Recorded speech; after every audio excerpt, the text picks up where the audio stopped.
கழனி தண்ணியில் தேவையான மஞ்சள் தூள் சேர்த்துக்கிட்டு மல்லித்தூள், மிளகாத்தூள் காரத்துக்கு தகுந்த மாதிரி, தேவையான உப்பு,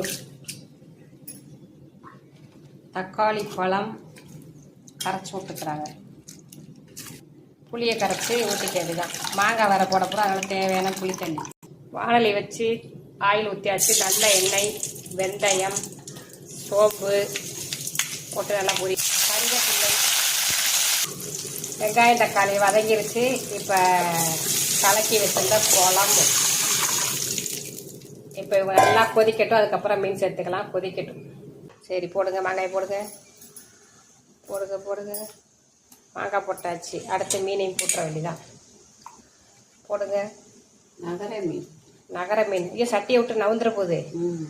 நவராத, நகர நகர நகர வெங்காயம் மீனும் போட்டு சூப்பராக மீன் குழம்பு ரெடி ஆயிடுச்சு. பாருங்கள், செம்மையாக மீன். கருவேப்பிலையை தூவி விட்டு இறக்கி விட்டா சூப்பரான